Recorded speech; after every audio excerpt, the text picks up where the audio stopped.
Hello friends, કેમ છો બધા? એકતાસ કિચનમાં આપ સૌનું સ્વાગત છે. આજે આપણે બનાવીશું ફરાળી અપમ. ફ્રેન્ડ્સ, આજે 11 પણ છે એટલે મેં ટ્રાય એવો કર્યો છે કે આજે તમને ફરાળી વાનગી બતાવું. આજે આપણે ફરાળી અપમ બનાવ્યા છે.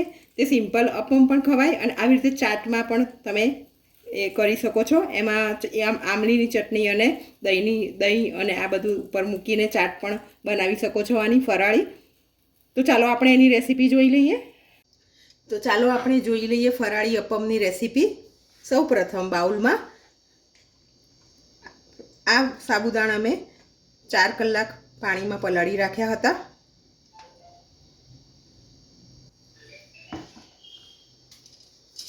પછી એમાં એઝ પર ટેસ્ટ સોલ્ટ જશે.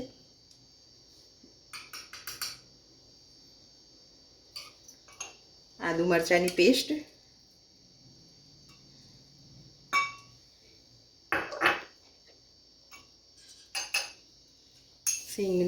સિંગનો ભૂકો અચકચરી વાટી દેવાની, ગરમ મસાલો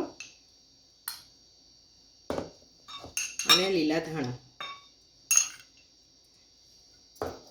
આ બધું આપણે સારી રીતે મિક્સ કરી દેવાનું છે. અને આ બટાકાની છીણ છે એને મેં પાણીથી 2 વખત ધોઈ નાખી છે. હવે આગળ આપણે બતાવીશું એનો ઉપયોગ કેવી રીતે કરવો. હા, તો આપણે હવે અપમ બનાવીશું. આ મેં છીણ બટાકાની 2 થી 3 વખત પાણીથી ધોઈ નાખી છે એટલે સ્ટાર્ચ એનો નીકળી જાય. ફ્રેન્ડ્સ, આ એટલું મતલબ જો જે હેલ્ધી રેસીપી ફોલો કરતું હોય એના માટે આ બેસ્ટ ઓપ્શન છે. આપણને સાબુદાણા વડાનો ટેસ્ટ પણ મળશે અને એમાં તેલ પણ એકદમ ઓછું હશે. 1 ટીપા જેટલું તેલ આપણા આમાં આવશે એક અપમમાં. એટલે એ તમારા હેલ્ધી જે રેસીપી ફોલો કરતા એના માટે બેસ્ટ ઓપ્શન છે. જરૂરથી ટ્રાય કરજો. અને ટેસ્ટી પણ એટલું હોય છે. આની ઉપર તમે આમલીની ચટણી, દહીં આ બધું બી નાખીને ચાટ રીતે બી ઉપયોગ કરી શકો છો આનો. હવે આપણે જે સાબુદાણાનું સ્ટફિંગ બનાવ્યું છે તે મૂકીશું.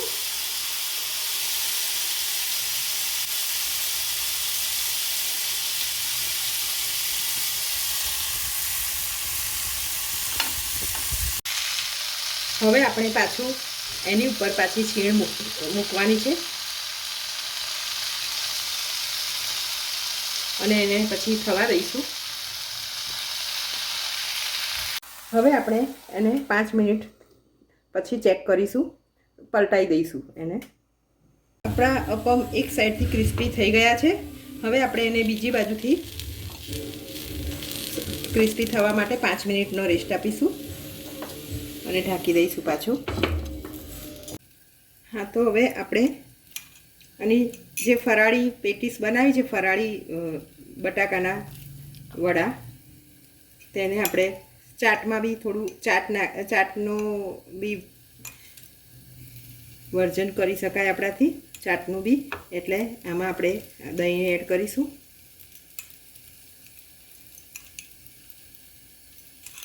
ફરાળી ચાટ થઈ જશે આ.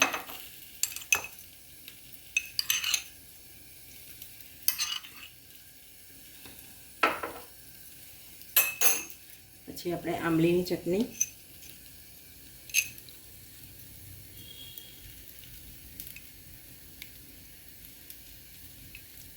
એમનેમ પણ ખાઈ શકો તમે ગ્રીન ચટણી જોડે. અને આ ચાટથી થોડું ફરાળી ચાટ જેવું થઈ જશે. એઝ પર ટેસ્ટ સોલ્ટ,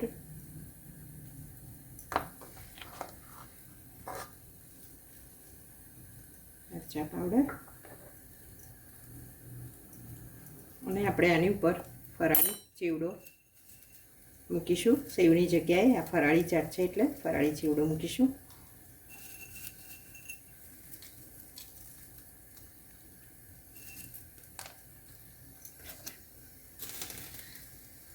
તમે જોઈ શકો છો ખૂબ જ ટેસ્ટી એવી ચાટ થઈ ગઈ છે ફરાળી આપણી.